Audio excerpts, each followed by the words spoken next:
रोजे की नीयत कैसे करें? रोजे की नीयत कैसे की जाती है? अगर सहरी में आंख ना खुले तो रोजे का क्या हुक्म है? देखिए, रोजे की नीयत बस दिल में की जाती है। रमजान में तो सबकी नीयत होती है, जो सहरी कर रहा है तो इसलिए कर रहा है ना कि रोजा रखेगा, तो इतनी नीयत काफी है। ये जो मशहूर दुआ है वो भी सौमी गदिन नवैतु मिन शहरी रमजान, ये किसी हदीस से साबित नहीं है, तो बस दिल में नीयत काफी है। तो अलबत्ता जो कज़ा रोजा है ना, कज़ा रोजा रमजान का, जब आप कज़ा रोजा करें तो फिर नीयत सुबह सादिक से पहले पहले जरूरी है। और अगर कज़ा रोजा नहीं रख रहे, नफली रोजा रख रहे हैं या रमजान का रोजा रख रहे हैं रमजान के अंदर, तो फिर निस्फुन नहार से पहले भी नीयत काफी है। निस्फुन नहार का मतलब ये होता है सुबह सादिक से लेके गुरूब आफ्ताब तक जितने घंटे बनते हैं ना, तो आधा टाइम गुजरने से पहले पहले। जैसे रोजा अगर 14 घंटे का रोजा है तो सुबह सादिक से लेके 7 घंटे गुजरने से पहले पहले तक आप रोजे की नीयत कर सकते हैं। तो अगर किसी की सहरी में आंख ना खुले और रमजान में, तो जैसे ही आंख खुले बस वो उसी वक्त नियत कर ले, क्योंकि रमजान का रोजा छोड़ना कबीरा गुनाह है, वो नहीं छोड़ सकते। अगर सहरी में आंख ना खुले तो भी नहीं छोड़ सकते। बाज लोग कम हिम्मत ही करते हैं कि जी सहरी में आंख नहीं खुली, दिन बहुत लंबा है, रात को खाना भी तसल्ली से नहीं खाया था तो रोजा छोड़ दें। ना ना ना ना, आपको रोजा छोड़ने की इजाजत नहीं है, रोजा आपको रखना पड़ेगा।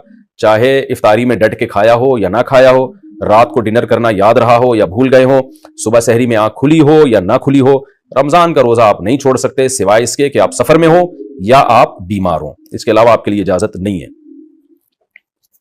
सहरी और इफ्तारी अजान से करें या वक्त से? सहरी और इफ्तारी का ताल्लुक अजान से है या वक्त देखकर सहर व अफ्तार करना चाहिए? वक्त से इसका ताल्लुक है, अजान से नहीं है। अजानें बाज दफा गलत हो जाती हैं। बाज अहले हदीस हजरात ये करते हैं कि सूरज अभी आधा गुरूब होता है तो वह अजानें देकर सबका रोजा तोड़वा देते हैं, खराब कर देते हैं। तो मैं नहीं कहता सारे अहले हदीस ऐसा करते, लेकिन इन अहले हदीस की खिदमत में गुजारिश है कि खुदारा आप अपना मसलक दूसरों पे थोपते क्यों है? अगर आपकी राय यह है कि आधा सूरज गुरूब होने पर इफ्तार जायज है तो आप कर लें, लेकिन आप अजान देके सबके रोजे तोड़वा देते हैं और अपनी राय सब पे मुसल्लत करते हैं, तो ये बहुत बहुत गलत है, बहुत ज्यादती है।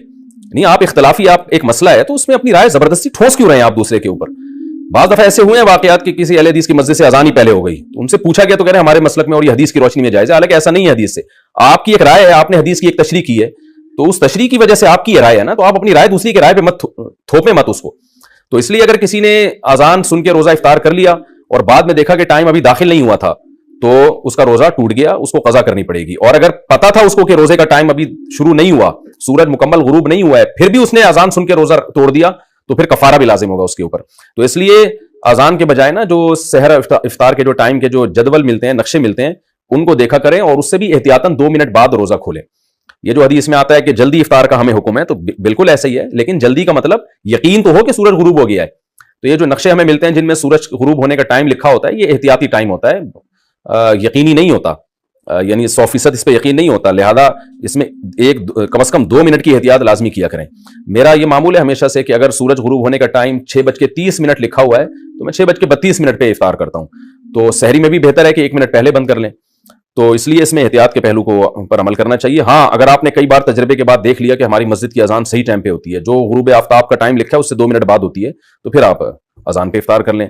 मैं जहां रहता हूं यहां हमने मुअज्जिन को पाबंद बनाया हुआ है कि भाई जो गुरूब आफ्ताब का टाइम है, जो एग्जैक्ट टाइम है ना, उससे 2 मिनट के बाद आपने अजान देनी है, तो वो देते हैं। इस तरह फिर हमें इत्मीनान होता है कि अजान सही टाइम पे हो रही है, तो फिर आप अजान पे इफ्तार कर सकते हैं। सारा दिन मेहनत की है तो 1-2 मिनट में क्या जल्दबाजी करके क्या कर लेंगे भाई? क्यों अपने रोजे को मशकूक बनाते हैं? सहरी के वक्त में इख्तिलाफ, आवाम क्या करे? सहरी के वक्त में इख्तिलाफ के बारे में रहनुमाई फरमाएं, आवाम इस इख्तिलाफ में क्या करे? जी हाँ, सहरी के वक्त में ये इख्तिलाफ है कि 18 डिग्री पे सहरी का वक्त खत्म होता है या 15 डिग्री जब सूरज आ जाता है। हमारे शेख हजरत मुफ्ती रशीद अहमद साहब रुदिहानवी रहमतुल्लाह अलैह रहिमहुल्लाह ताला फलकियात के बहुत एक्सपर्ट थे, माहिर थे। उनकी राय ये थी कि 15 डिग्री पे जब सूरज आता है तो सहरी का वक्त खत्म होता है, और वो आजकल जो नक्शे चल रहे हैं ना, उससे तकरीबन 15-20 मिनट के बाद वो टाइम शुरू होता है। लिहाजा अगर आम नक्शों में टाइम लिखा हुआ है कि जी 5:40 पर लिखा है सहरी का टाइम बंद हो रहा है, तो मुफ्ती रशीद अहमद साहब रहमतुल्लाह ताला ने जो नक्शे छापे हैं उनके मुताबिक वो 5:40 के बजाय 5:50 या 55 होगा। 5:55 चल रहा है मेरा ख्याल है। तो ये 15 से 20 मिनट का इख्तलाफ इंडिया पाकिस्तान में, लेकिन जब आप नॉर्वे या इन मुल्कों की तरफ जाते हैं, यूरोप की तरफ, तो ये टाइम और ज्यादा बढ़ जाता है, ये इख्तलाफ का जो टाइम है। लेकिन दारुल उलूम कोरंगी और बिनोरी टाउन वगैरह की राय यह है कि 18 दर्जे पे जब सूरज होता है तो फिर सहरी का वक्त खत्म होता है, और उसके मुताबिक जो नक्शे आजकल छपे हुए हैं वो इसी के मुताबिक छपे हुए हैं, वो टाइम जरा जल्दी खत्म हो जाता है। अब ये इख्तलाफ है, तो इसमें अगर आप मुझसे पूछते हैं कि सही कौल क्या है, तो सही कौल हमारी राय में मुफ्ती रशीद अहमद साहब का कौल सही है। वजह उसकी है कि वो मुशाहिदे पर मबनी है। आप न्यूट्रल होकर अगर मुशाहिदा करें, यानी नक्शों को दाएं तरफ रखें आप, और किसी से कुछ भी ना सुने आप, क्योंकि आप किसी को साथ लेके जाएंगे ना तो वो फिर आपको न्यूट्रल रहने नहीं देगा। किसी भी कॉल वाले को ले जाएंगे वो न्यूट्रल नहीं रहने देगा आपको। आपने बिल्कुल न्यूट्रल होकर आप चले जाएं किसी ऐसे गांव देहात में जहां मतला साफ हो, और आप देखें सुबह सादिक का टाइम खुद देखें। किसी बूढ़े को ले जाएं जो सुबह सादिक देख के बताता हो कि सुबह सादिक कब हो रही है और सुबह काजिब कब हो रही है, उसको ये इख्तलाफात का ना पता हो। बिल्कुल न्यूट्रल आदमी को आप लेके जाएं तो, और वो मशरिक की तरफ देखे तो एक रोशनी पहले जो है वो ऐसे लंबी उमूद में आएगी, ये सुबह काजिब कहलाती है, झूठी सुबह। और फिर एक रोशनी ऐसे उमूद में फैलना शुरू होगी, जिसके बाद फिर रोशनी ही रोशनी फैलती चली जाती है। यह है सुबह सादिक। तो इस पर पूरी उम्मत का इजमा है कि पहले सुबह काजिब होती है, फिर सुबह सादिक होती है। तो जब आप अपनी आंखों से देखेंगे बिल्कुल न्यूट्रल होके, तो फिर आप देखें सुबह सादिक का टाइम कब हो रहा है, तो जो टाइम है उसको नोट कर ले, तो वो मुफ्ती रशीद अहमद साहब के नक्शे के मुताबिक होगा। ये मैंने उन लोगों से पूछा है जो बिल्कुल न्यूट्रल है, जो गांव देहातों में इख्तलाफ जानते ही नहीं है। तो आप कहीं भी दुनिया में जाएंगे ना तो इस तरह से आपको पता चल जाएगा। लेकिन बहरहाल इख्तलाफ होता है, दूसरी तरफ भी उलमा है तो उनकी एक राय है। तो जिस आदमी में तहकीक की सलाहियत हो, इस मसले में तहकीक कर सकता हो, और तहकीक ऐसे ही करेगा कि वो नक्शों को एक तरफ रखे, जाके मुशाहिदा करे, तो वो तो मुशाहिदे पर अमल करे अपने। और जिसमें तहकीक की सलाहियत नहीं है तो एक आमी आदमी फिर यही करता है कि भाई जिस तरफ जमहूर उलमा हैं उनकी राय पर अमल कर ले, और एहतियात वाली राय पर। एहतियात वाली राय यह है कि आप सहरी तो कर लें दारुल उलूम कोरंगी के नक्शे के मुताबिक, सहरी यानी जल्दी रोजा बंद कर लें आप, और फजर की नमाज आप मुफ्ती रशीद अहमद साहब रहमतुल्लाह अलैह का जो नक्शा है उसके मुताबिक पढ़ें, यानी 15 मिनट लेट पढ़ें आप। तो इसमें आपकी फजर की नमाज भी बिल इत्तिफाक सही हो जाएगी सब उलमा के नजदीक, और रोजा भी आपका सब उलमा के नजदीक ठीक हो जाएगा। तो ये एहतियात वाली राय पर आवाम अमल करे। आवाम को हम यही मशवरा देते हैं। बाकी मेरा अपना मामूल और जो मुफ्ती रशीद अहमद साहब का मामूल था, और जामिअत रशीद के बहुत से जो माहिर फल्कियात हैं उनका मामूल यही है कि वो रमजान का रोजा भी मुफ्ती रशीद अहमद साहब रहमतुल्लाह अलैह के नक्शे के मुताबिक रखते हैं, क्योंकि उस राय पर उनको 100% इत्मीनान है। लेकिन बहरहाल इख्तलाफी मसलों में इंसान अपनी राय मुसल्लत नहीं कर सकता, और खासतौर पर आवाम में। तो मेरा ये मामूल घर के अंदर तो है, लेकिन मैं पब्लिक प्लेसेस में मुफ्ती रशीद अहमद साहब की राय पर अमल नहीं करता। पब्लिक प्लेसेस में कहीं बैठे हों या कहीं रिश्तेदार आए हों, मेहमान हो, तो फिर जिस टाइम पे सब सहरी बंद कर रहे हैं हम भी उसी टाइम पे बंद करते हैं, ताकि खाम में कोई झगड़ा ना हो, कोई लोगों को इश्कालात ना हो। ऐसा ना हो कि मैं देर तक खा रहा हूं तो लोग पूछें मुफ्ती साहब सहरी का वक्त खत्म हो गया, अभी आप 15 मिनट बाद किस खुशी में खा रहे हो, उनको कौन समझाएगा। तो एक लोगों में एक कंफ्यूजन पैदा होती है, इख्तलाफ पैदा होता है, झगड़े पैदा होते हैं। ऐसा काम नहीं करना चाहिए जिससे लोगों में एक इख्तलाफ पैदा हो। तो उस वक्त हम अपनी राय छोड़ देते हैं, हम कहते हैं कोई बात नहीं, कुछ देर तक खाना फर्ज तो है नहीं। तो मैं इत्तिकाफ में भी कभी बैठा हूं तो जिस टाइम पे सारे इत्तिकाफ वाले जो दारुल उलूम कुरंगी की राय पर अमल कर रहे होते हैं तो हम भी उसी राय पर अमल करते हैं। अलबत्ता नमाज में जल्दी नहीं पढ़ता, अगर वो पहले हो रही है तो मैं अपनी नमाज में बहरहाल बाद नहीं पढ़ता हूँ, क्योंकि उसमें बहरहाल एहतियात का तकाजा यही है कि वो देर से पढ़ी जाए ताकि बिल इत्तिफाक नमाज हमारी सही हो जाए। अलबत्ता जब मैं घर में रोजा रखता हूँ, सहरी करता हूँ, तो चूंकि मुझे हजरत मुफ्ती रशीद अहमद साहब की राय पर 100% इत्मीनान है, तो फिर मैं उन्हीं के नक्शे पर अमल करता हूं। लेकिन पब्लिक में ऐसा नहीं करता मैं। और आपको भी मशवरा दे रहा हूं, अगर किसी को मुफ्ती रशीद अहमद साहब की राय पर 100% इत्मीनान हो भी जाए तो अवाम में एक नई जंग न छेड़े। वो ये बहुत गलत हरकत होती है कि आपका की एक राय बन गई और आप सब पे उसको जबरदस्ती थोपना शुरू कर दें और अवाम में एक इख्तलाफ पैदा करना शुरू कर दें। अवाम के लिए इतना काफी है कि जिस आलिम पर एतमाद हो उसकी राय पर अमल करें। तो अगर बिनोरी टाउन दारुल उलूम कुरंगी की राय पर अमल करते हैं तो आखिरत में निजात के लिए उनके लिए काफी है, क्योंकि बहरहाल एक रिलायबल इदारे हैं और उनके भी उलमा अहले हक हैं। तो इख्तलाफी मसाइल में यही है। इख्तलाफी और भी देखें ना, इमाम शाफी का किसी मसले में इख्तलाफ, इमाम हनीफा एक तरफ, इमाम शाफी एक तरफ, तो जो उन इख्तलाफी मसाइल में करते हैं यहाँ भी वही कर लेना चाहिए कि आपको जिस राय पर एतमाद हो अमल करें, दूसरे पर नकीर न करें, आप उसको बुरा भला न कहें।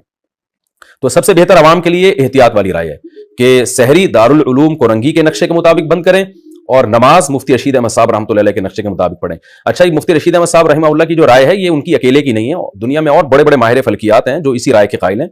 और मोबाइल में एप्लीकेशन में भी ऐसा है कि आप जब नॉर्थ अमेरिका के इदारे की जो तहकीक है सुबह सादिक की, वो जब अपने मोबाइल में डाउनलोड करेंगे तो वो मुफ्ती रशीद अहमद साहब रहमतुल्लाह अलैह की राय वाली राय ही को वहाँ के साइंटिस्ट फॉलो करते हैं। कराची यूनिवर्सिटी में भी बहुत से ऐसे साइंटिस्ट हैं जो फल्कियात के माहिर हैं, वो भी मुफ्ती रशीद अहमद साहब रहमतुल्लाह अलैह की राय को इस बारे में सही करार देते हैं। बहरहाल इख्तलाफ है तो एहतियात पर अमल करें, ज्यादा बेहतर है। हालत जनाबत में रोजे का हुक्म, क्या हालत जनाबत में रोजा हो जाता है? जी हाँ, हालत जनाबत का रोजे से कोई ताल्लुक नहीं है, हो जाता है। अलबत्ता नमाज हालत जनाबत में नहीं होती। बाज़ लड़कों को इहतलाम हो जाता है तो सुबह वो बगैर गुस्ल के सहरी कर लेते हैं तो परेशान होते हैं। तो कोई बात नहीं, आप बगैर गुस्ल के सहरी कर लें और फिर नमाज से पहले आप गुस्ल कर लें। मुंह में गलती से पानी चला गया तो रोजा क्या टूट जाएगा? अगर गलती से मुंह में पानी चला जाए तो रोजा टूट जाएगा और सिर्फ कज़ा होगी या कफ़ारा भी होगा?